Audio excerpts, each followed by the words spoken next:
اعوذ باللہ من الشیطان الرجیم بسم اللہ الرحمن الرحیم۔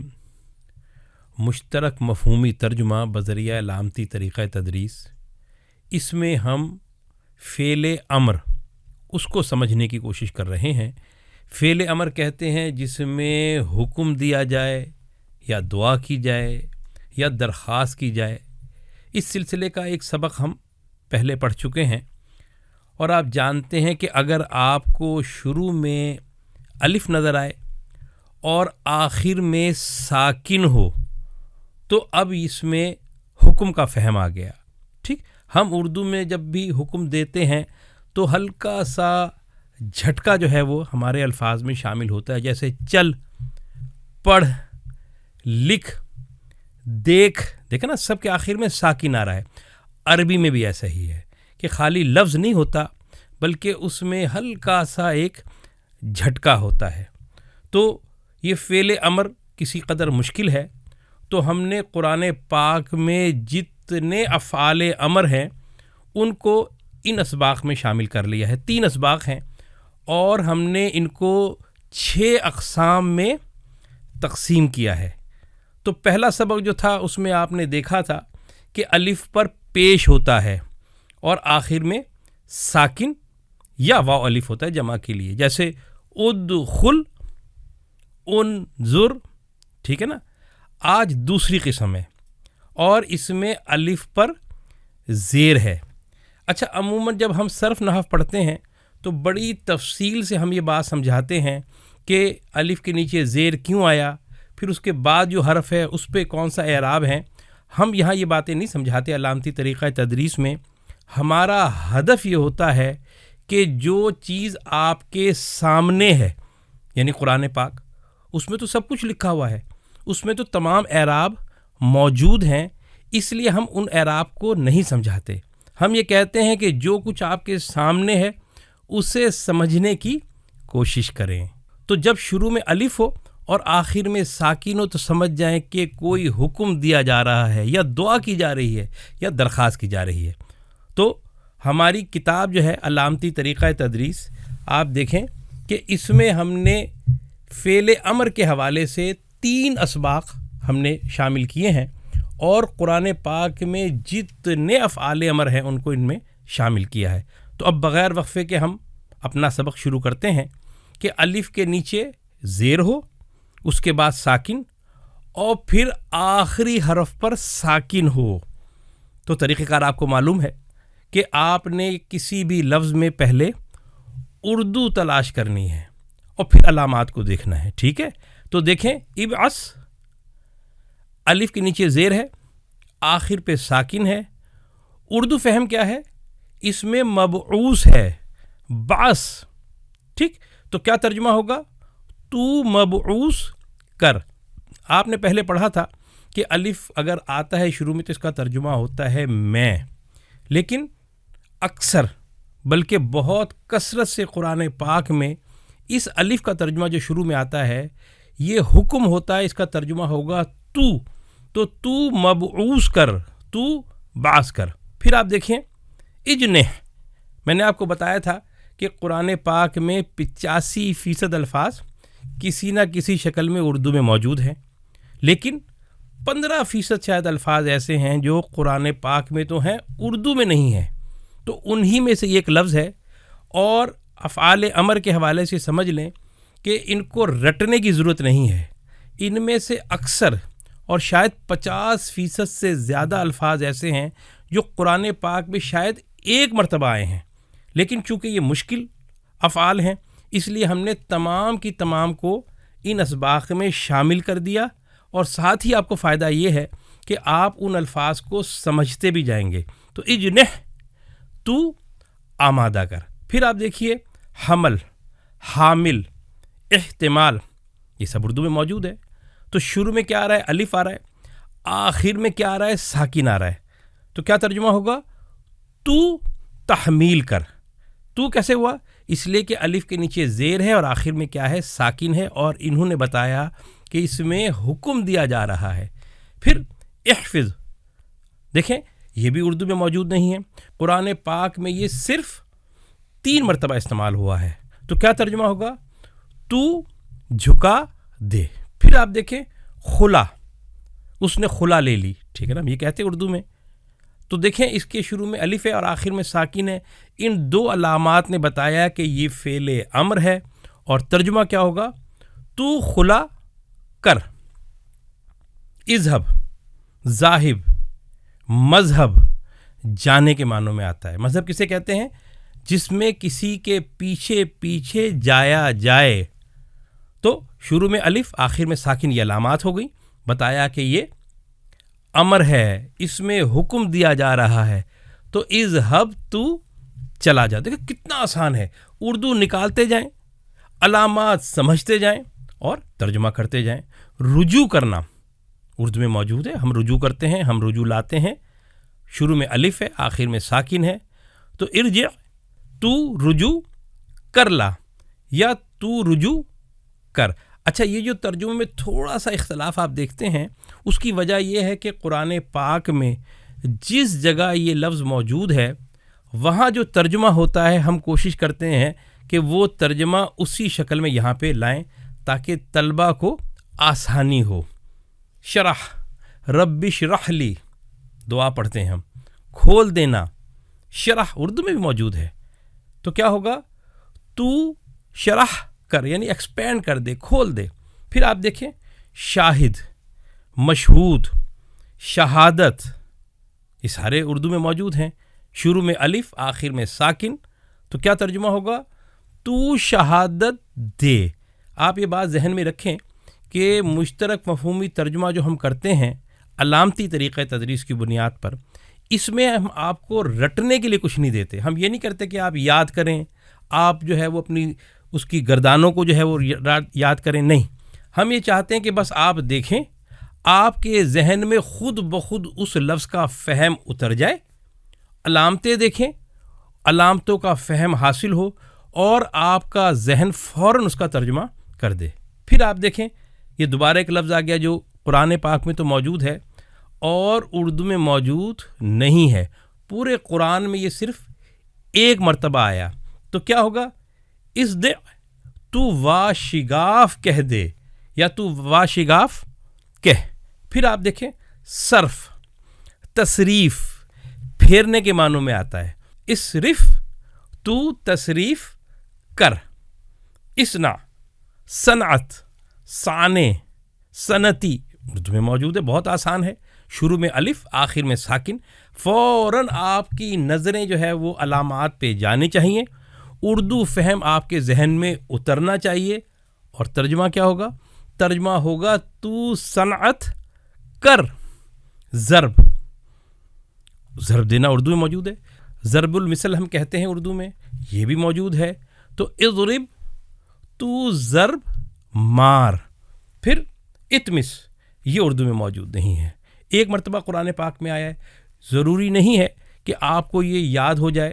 جتنے الفاظ قرآن پاک میں ایک یا دو یا تین مرتبہ آئے ہیں تو ان کا ترجمہ عموماً بھول جاتے ہیں، ہم نہیں یاد رہ پاتا. کیوں کہ وہ لفظ اگر ہم پورا قرآن دہراتے ہیں تب بھی ایک عرصے کے بعد دوبارہ آتا ہے.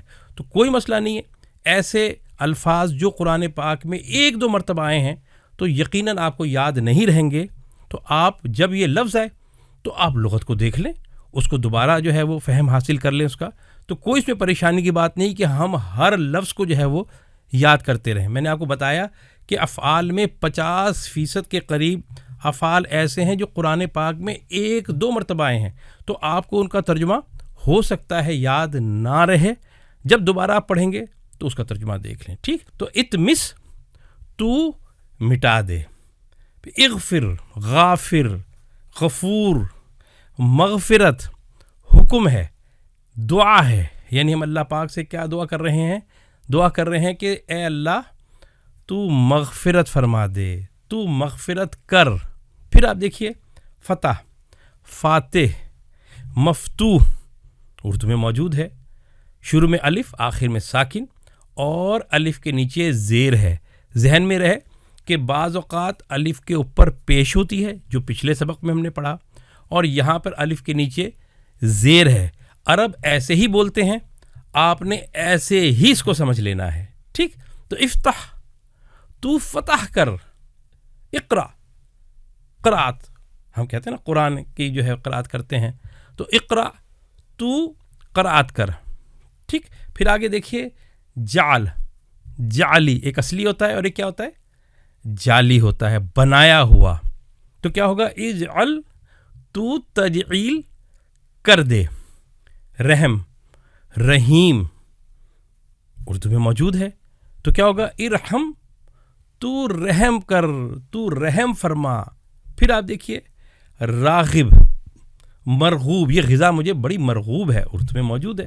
میں نے آپ کو بتایا نا کہ 85% الفاظ جو ہیں وہ اردو میں موجود ہیں. ہم نے کبھی قرآن پاک کو اس نظر سے پڑھا ہی نہیں ہے کہ ہم اس میں اردو تلاش کریں. ہم اس کے ترجمے در ترجمے کرتے رہتے ہیں اور پھر ہمیں مشکل ہوتی ہے. یہ جو مشترک مفہومی ترجمہ ہے یہ بڑے کمال کا ہے. لفظ قرآن میں موجود ہے, وہ لفظ اردو میں بھی موجود ہے. آپ نے کوئی ترجمہ نہیں کرنا, آپ نے لفظ کو دیکھنا ہے, اپنے ذہن میں اس کو اسی شکل میں اتار دینا ہے. تو ارغب تو راغب ہو, کشف کاشف, ٹھیک, یہ اردو میں موجود ہے, کشف و الہام ہم کہتے ہیں. تو اکشف تو کشف کر دے, ریموو کر دے, ہٹا دے. پھر آپ دیکھیں لعنت, العن تو لعنت کر. کیوں؟ اس لیے کہ شروع کا جو الف ہے اس کے نیچے زیر ہے اور آخر میں ساکن ہے. بس یہی چیز آپ نے دیکھنی. یہی ہے علامتی طریقہ تدریس کہ آپ نے علامات کو اپنے ذہن نشین کرنا ہے. پھر آپ دیکھیے نہر, یوم النہر کہتے ہیں قربانی کا دن جو ہوتا ہے. تو ان ہر تو نہر کر, تو سیکریفائی کر, تو قربانی دے. پھر آپ دیکھیے ان بز, نبیز یعنی ہم کھجوروں کو جب پانی میں ڈالتے ہیں تو اس سے ایک لکوڈ بنتا ہے, ایک مشروب بنتا ہے جسے نبیز کہا جاتا تھا. تو کیا ہوگا, پھینک دینا, کیونکہ ہم کھجوریں ڈال دیتے ہیں تو اس سے اس کا فہم کیا ہوا, پھینک دینا. تو ان بز تو پھینک دے. نصب کرنا, تنصیب کرنا, شروع میں کیا ہے, الف ہے, آخر میں ساکن ہے. تو ان سب تو تنصیب کر. اہدے ہم کہتے ہیں نا, اہدنا الصراط المستقیم. اہدے اس میں کیا ہے, شروع میں الف ہے, اور بعض اوقات میں نے آپ کو بتایا تھا کہ آخری حرف پہ ساکن ہوتا ہے, اور بعض اوقات جو ہے نا جو دوسرا حرف جو ہوتا ہے اس پہ ساکن ہوتا ہے. تو اس پہ ہلکا سا جھٹکا ہوگا, کیا ہوگا, اہدے تو ہدایت دے. پھر ان ہا ہم کہتے ہیں نہیں انل منکر, روکنے کے معنوں میں آتا ہے, منع کرنے کے معنوں میں آتا ہے. تو نہیں کر یعنی تو روک دے. تو یہاں تک تو ہم نے واحد کے صیغے پڑھے جس میں ہم جو مخاطب کرتے ہیں وہ کسی ایک فرد کو جو سامنے ہوتا ہے ہم اسے حکم دیتے ہیں. اب ہم جمع کی طرف آتے ہیں, یعنی آپ کا خطاب بہت سارے لوگوں کی طرف سے جمع کی طرف ہے, اور آپ سب کو مخاطب کر کے کہتے ہیں کہ تم سب نماز پڑھو, تم سب گھر میں داخل ہو, یعنی کوئی بھی ایسا حکم جو اجتماعیت کو دیا جائے. اب ہم اس کو سمجھتے ہیں.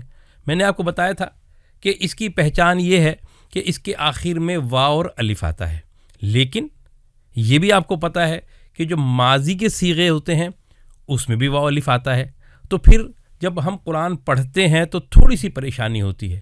ہم بعض اوقات پریشان ہو جاتے ہیں کہ یہ واو الف جو آخر میں آ رہا ہے یہ ماضی کا ہے یا اس میں امر ہے, حکم دیا جا رہا ہے. تو آسان طریقہ جو ہے وہ یہ ہے کہ اس کے شروع میں بھی الف آتا ہے اور اس کے آخر میں بھی الف آتا ہے یا واو الف آتا ہے. تو یہ پہچان ہے. ایک بات ذہن میں رکھیں کہ علامتی طریقہ تدریس کا ایک قاعدہ یہ ہے کہ ہم آپ کو وہ چیزیں زیادہ تکرار سے پڑھاتے ہیں جو قرآن پاک میں زیادہ کثرت سے ہیں, ٹھیک ہے, اور بعض جو ایکسیپشنز ہیں اس کو کوئی مسئلہ نہیں. اگر آپ کو نہیں سمجھ آیا اور آپ اس کو بھول گئے تب بھی کوئی مسئلہ نہیں. اگر آپ کو 95% قرآن سمجھ آ گیا اور 5% الفاظ نہیں سمجھ آ رہے ہیں کوئی بات نہیں, اکثریت تو آ گئی نا. ہر زبان میں ایسا ہی ہوتا ہے, اردو میں بھی ایسا ہی ہے کہ آپ اگر ادب کو لیتے ہیں, آپ شاعری کو لیتے ہیں تو آپ یہ نہیں کہہ سکتے کہ ہمیں مکمل سمجھ آ گئی. تو جب اردو زبان کا معاملہ یہ ہے تو بہرحال یہ عربی ہے. پھر آپ دیکھیں کہ اس میں کیا ہے, وہی آ گیا اجلدو, جلد سے نکلا ہے, کوڑے سے نکلا ہے. کہ تم کوڑے مارو، تم سب مارو، اس لیے کہ آخر میں واو الف ہے۔ پھر آپ دیکھیں ہم کہتے ہیں نمازیں کون ہوتی ہیں؟ سری ہوتی ہیں نمازیں اور جہری ہوتی ہیں، بلند آواز سے۔ اجہرو، تم جہرن کرو، یعنی چھپا کے نہ کرو، آہستہ نہ کرو، بلکہ باواز بلند کرو، کھلے عام کرو، تو تم جہرن کرو۔ پھر آپ دیکھیں احذرو، شروع میں کیا ہے؟ الف ہے، آخر میں کیا ہو گیا؟ واو آ گیا، تو احذرو، تم حذر کرو۔ پھر آگے دیکھیے احفظو، حفاظت، حافظ، محفوظ، کتنا آسان ہے۔ میں نے آپ کو طریقہ کار بار بار بتایا کہ جب قرآن پاک میں کوئی ایک لفظ لیں تو اس کا ترجمہ آپ کے ذہن میں آ جائے گا، چونکہ وہ مشترک مفہومی ہوگا۔ یعنی احفظو سے آپ کے ذہن میں آ گیا حفاظت۔ پھر آپ دیکھیے کہ جب بھی کوئی آپ لفظ دیکھیں اور اگر وہ مشترک مفہومی ہو تو اس کا اردو فہم حاصل کریں۔ احفظو میں کیا ہے؟ حفاظت ہے، لیکن آپ یہاں نہ رکیں، اس کی مشتقات کو بھی دیکھیں، حافظ، محفوظ، اس سے آپ کا فہم وسیع ہوگا۔ تو احفظو، تم حفاظت کرو۔ پھر آپ دیکھیں خشیت، اللہ کی خشیت، اخشو، تم خشیت کرو۔ پھر اگلا لفظ دیکھیں ادراؤ، یہ اردو میں موجود نہیں ہے، یہ ٹالنے کے معنوں میں آتا ہے، تو کیا ترجمہ ہوگا؟ ادراؤ، تم ٹال دو۔ دفاع، ہم کہتے ہیں نا ہمیں دفاع کا حق حاصل ہے، تو عربی لفظ کیا ہے؟ ادفعو، تم دفاع کرو۔ کیسے معلوم ہوا تم؟ تو کیوں نہیں ہے؟ تم اس لیے ہم نے ترجمہ کیا کہ آخر میں واو الف ہے۔ اچھا یہ حکم ہے یا اس کا ترجمہ میں ہوگا؟ نہیں، اس کا ترجمہ ہوگا تو، تم، کیونکہ شروع میں کیا ہے؟ الف ہے۔ اچھا پھر اگلا لفظ دیکھیں، یہ بھی اردو میں موجود نہیں ہے۔ اقصو، کیا ہوگا؟ تم دھتکارے ہو جاؤ، یعنی ذلیل کر دینا، دھتکار دینا، ان معنوں میں جو ہے وہ استعمال ہوتا ہے۔ پھر آپ دیکھیے ذہب، ذاہب، مذہب، یہ اردو میں موجود ہے نا، کیوں کہ اس میں بنیادی فہم کیا ہے؟ اس میں بنیادی فہم ہے کسی کے پیچھے پیچھے جانا، چلنا، یہ بنیادی فہم ہے۔ تو اذہبو، تم چلے جاؤ۔ پھر ہم کہتے ہیں رعیت، ہم کہتے ہیں رائی، چرواہے کو کہتے ہیں ہم، کلکم رائن، حدیث میں آتا ہے۔ پھر ارعو، تم چرایا کرو۔ رکوع، راکعین، قرآن میں موجود ہے، اردو میں ہم رکوع کرتے ہیں، نماز میں ہم جو ہے وہ رکوع کرتے ہیں، اردو میں ہم رکوع پڑھتے ہیں، تو کیا ترجمہ ہوگا؟ ارکعو، تم رکوع کرو۔ پھر ارہبو، اب یہ لفظ تھوڑا سا آپ کو مشکل لگ رہا ہوگا، تو آپ الف جو ہے اس کو ہٹا دیں، حکم کی علامت ہے۔ تو آپ دیکھیں رہب، راہب، اردو میں کہتا ہے نا وہ رہبانیت کا شکار ہو گیا، وہ راہب بن گیا، تو کیا ترجمہ ہوگا؟ تم رہبیت کرو۔ پھر آپ دیکھیں سعی، اسعو، سعی کرنا، ہم عمرے میں کیا کرتے ہیں؟ سعی کرتے ہیں، حج میں کیا کرتے ہیں؟ سعی کرتے ہیں، کوشش کرنا، تو اسعو، تم سعی کرو۔ سماعت، سامع، محفل سماع، اردو میں موجود ہے۔ اسمعو، تم سماعت کرو، سننے کا اس میں فہم موجود ہے۔ پھر ارکبو، راکب، مرکب، سوار ہونے کا فہم ہے اس میں، ٹھیک ہے، تو کیا ہوگا؟ تم راکب ہو جاؤ، تم سوار ہو جاؤ۔ پھر آپ دیکھیے کہ شربت، شراب، مشروب، اردو میں موجود ہے۔ اشربو، تم پیا کرو، ٹھیک، تم شربت پیا کرائے، جو چیز بھی ہے اس فہم میں یہ آتا ہے۔ پھر آپ دیکھیے صبر، صابر، اردو میں موجود ہے، کیا ترجمہ ہوگا؟ اصبرو، تم صبر کرو، شروع میں الف ہے، اس کے نیچے زیر ہے، آخر میں واو الف ہے، تو بتایا گیا کہ یہ اس میں حکم کا فہم ہے۔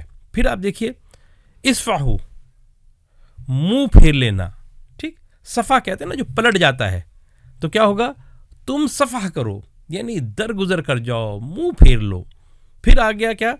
اصلو، یہ اردو میں موجود نہیں ہے، یہ قرآن پاک کا وہ لفظ ہے جو غیر مشترک مفہومی ہے، قرآن پاک میں تو ہے، اردو میں موجود نہیں، لیکن قرآن میں یہ صرف 2 مرتبہ استعمال ہوا، تو کیا ترجمہ ہوگا؟ تم تپائے جاؤ۔ پھر آگے دیکھیے کہ ایک لفظ ہے اعتلو، یہ اردو میں موجود نہیں ہے، غیر مشترک مفہومی لفظ ہے. ترجمہ کیا ہوگا؟ تم گھسیٹتے لے جاؤ. قرآن پاک میں غیر مشترک مفہومی الفاظ، یعنی قرآن میں تو ہیں، اردو میں نہیں ہیں. یہ جو الفاظ ہیں یہ کل 15% ہوں گے یا اس سے بھی کم ہوں گے. تو ایسے الفاظ کو ہمیں یاد کر لینا ہے. ویسے تو یہ تعداد میں اتنے کم ہیں کہ قرآن پاک میں 1 مرتبہ یا 2 مرتبہ یا 3 مرتبہ ہی آئے ہیں. تو یہ لفظ بھی قرآن پاک میں صرف 1 مرتبہ آیا ہے. عدل، عادل موجود ہے اردو میں. تو اعدلو، تم عدل کرو. کیسے پتہ چلا تم؟ تو کیوں نہیں ہے؟ جناب اس کے آخر میں واو الف ہے.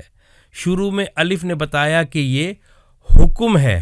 تو اعدلو، تم عدل کرو.